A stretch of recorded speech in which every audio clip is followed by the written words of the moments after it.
네, 안녕하세요. 황금거북이 하면 저평가 배당주, 배당주식 분석은 황금거북이, 한국의 경제가 멈출까요? 요소수 사태와 그리고 롯데 정밀화학 분석입니다.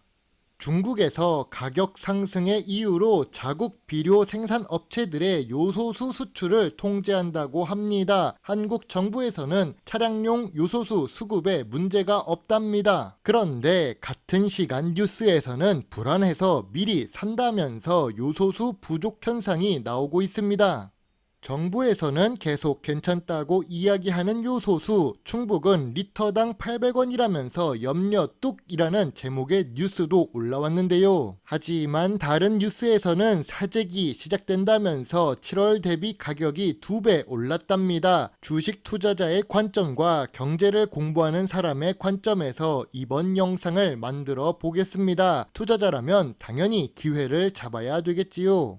어쩔 때 보면은 한국의 경제 논리가 참 근시안적입니다. 아무리 탈중국을 외치지만 대중무역 적자를 기록하면서 경제에 타격을 받고 있는데요. 더 웃긴 부분은 다른 나라는 요소수 같은 산업에 필요한 분야의 자금률이 10% 정도는 유지하면서 위기에 잘 대처하고 있다는 점입니다. 하지만 한국은 같은 실수를 반복하지요. 똑같은 문제를 계속 틀린다면 그건 실수가 아니라 바보입니다. 요소수 혼란을 겪고도 여전히 중국 없이는 힘들다고 합니다.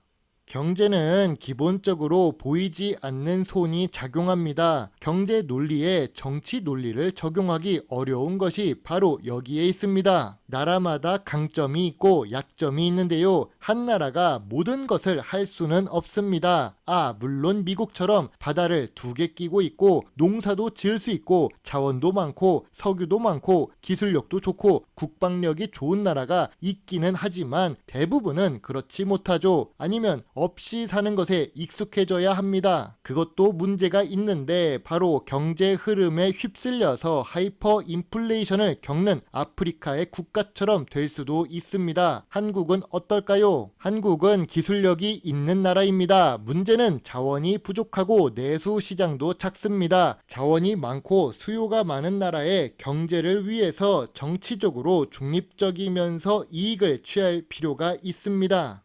이번 요소수 사태를 보면서 과거에 상승한 적이 있는 롯데 정밀화학을 보겠습니다. 제가 운이 나쁜 건지 요소수 사태 직전에 6만원의 영상을 만들려고 준비했던 롯데 정밀화학입니다. 지금은 요소수 사태로 거래량이 늘었다가 다시 원래 주가로 내려왔습니다. 황금거북이가 좋아하는 배당도 잘 주고 시가총액은 1조가 넘는 대형 주식이지요. 롯데 정밀화학은 매출액이 상승 추세입니다. 물론 이 매출액의 상승과 하락은 국제 유가의 관련도가 높습니다. 아무래도 화학 관련 주식이기 때문이겠죠. 그래도 롯데 정밀화학은 영업이익률이 높은 편입니다. 영업이익률이 11%에서 16%로 보통 제조업보다 더 좋은 모습인데요. 그리고 단기 순이익도 2021년에 최고로 높았다가 지금은 소폭 감소한 상태입니다. 아까도 이야기했지만 롯데 정밀화학은 유가의 영향을 많이 받습니다. WTI 지수와 함께 영업이익을 보겠습니다. 2020년 유가가 하락하니 매출도 감소하고 영업이익도 5년 중 제일 낮은 수준입니다. 하지만 2021년 유가가 상승 추세를 기록하자 매출액과 영업이익이 상승합니다. 2022년 유가가 최고치를 찍으니까 매출액과 영업이익도 크게 상승한 것을 알 수 있습니다. 요즘은 어떤 것 같나요? 최근 분기 매출액이 하락했습니다. 아무래도 유가가 2022년보다는 안정적으로 관리되기 때문이겠죠. 최근 모든 분기는 영업이익을 기록하지만 2023년 2분기에 의외로 단기 순손실을 1억 기록합니다. 전년 동기 대비 2023년 2분기 실적은 아쉽습니다. 평균 ROE가 10% 이상인데 미래 성장성이 있을까요? 이건 뒤에서 확인하도록 하겠습니다. 롯데 정밀화학은 황금거북이가 좋아하는 부채 비율 100% 이하의 주식입니다. 부채 비율이 100% 이하도 훌륭한데 10%대를 기록합니다. 유보율도 높으니 좋은 재무 안정성이라고 할 수 있지요. 롯데정밀화학은 2021년 요소수 대란 당시 주가가 크게 오른 적이 있습니다. 2021년 10월 주가를 보면 9만원부터 10만원 사이를 움직였는데요. 현재 주가와 비교해보면 약 40% 정도 높은 편입니다.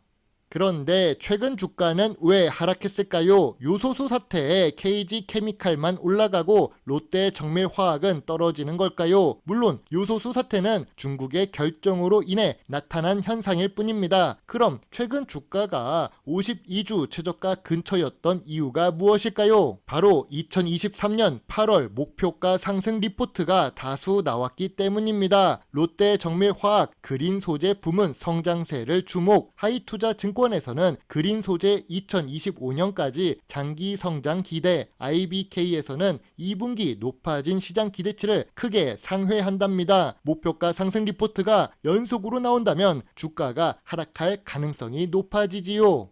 그리고 롯데정밀화학은 배당 성향이 20% 수준입니다. 이렇게 배당률이 높은 주식을 황금거북이가 그냥 넘어갈 이유가 없었습니다. 하지만 자세히 보면 2022년에만 배당 성향이 60%대라는 것을 알 수 있지요. 2022년 유가가 최고치를 찍었고 영업이익을 많이 기록해서 배당금이 높았던 것입니다. 2023년 유가가 그렇게 높지 않으니 2022년처럼 배당을 많이 받을 수 있겠다고 생각하시면 안 될 것 같습니다. 그래도 29년 연속 배당을 한다는 것은 좋은 점수를 주고 싶네요. 롯데정밀화학에서 칭찬할 부분은 하나 더 있습니다. 2023년 8월에도 주가가 하락했었다고 했지요. 2023년 5월 6만 1,000원부터 6만 2천원대에 회사 임원들이 주식을 매수하고 있습니다. 큰 금액은 아닙니다. 한 명당 100주에서 300주 사이를 매수했었는데요. 금액은 많지 않더라도 주가 하락에 임원이 매수한다는 것은 긍정적인 투자 요인이 될 수 있습니다. 지금 주가는 5만 9천원대입니다. 롯데정밀화학은 요소수와 관련된 제품을 판매합니다. 단순히 요소수 관련 제품만 판매하는 것이 아니며 내수 매출과 해외 수출도 골고루 잘 나오고 있습니다. 무엇보다 그린 소재 사업 부문은 앞으로 친환경 테마라는 부분에서 좋은 투자 포인트가 될 수 있지요.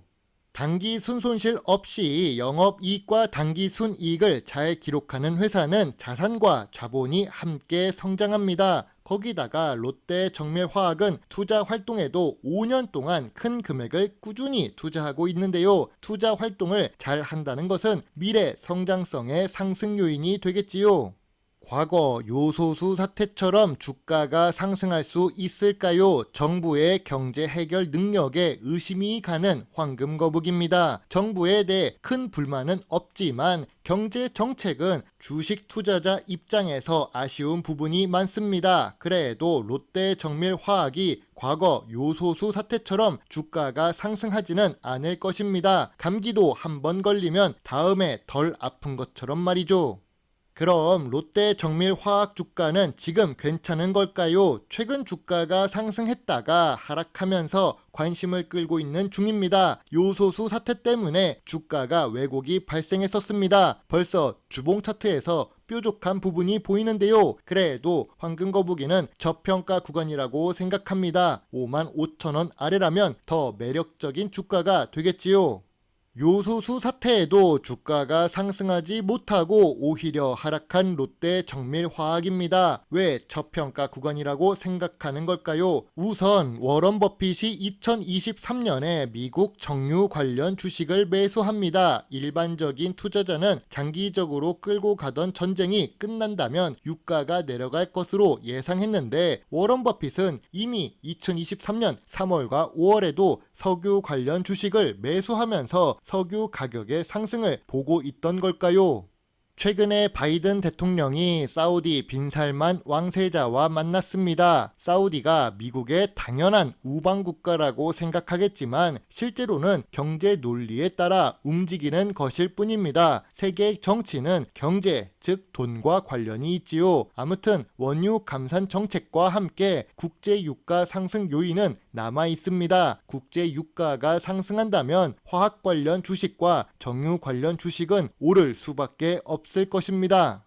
그래서 황금거북이는 롯데정밀화학에 대해 소액 매수 의견을 제시하고 있습니다. 요소수 사태가 없었다면 더 정확하게 분석을 했을 것입니다. 요소수 사태 때문에 주가가 변동해서 매수 시기를 살짝 놓쳤지만 지금 주가 정도라면 저평가 구간이라고 보고 있지요. 좋은 재무제표에 좋은 재무 안정성 그리고 롯데 같은 대기업 계열사라는 장점이 있습니다. 배당도 29년 연속으로 주고 있으며 유가가 상승할 가능성이 남아있지요. 다만 2023년 2분기 실적이 아쉽고 성장세가 둔화되는 모습이 보입니다. 이 주식은 원자재 즉 유가의 영향을 많이 받지요. 그래서 별점 7점에 소액 매수 의견입니다. 55,000원대를 기록한다면 매수 의견으로 전환하겠습니다. 요소수 사태가 안정적으로 끝난다면 55,000원까지 내려갈 것이고 요소수 사태가 생각보다 심각하다면 지금 주가가 저점이 될 수 있겠죠.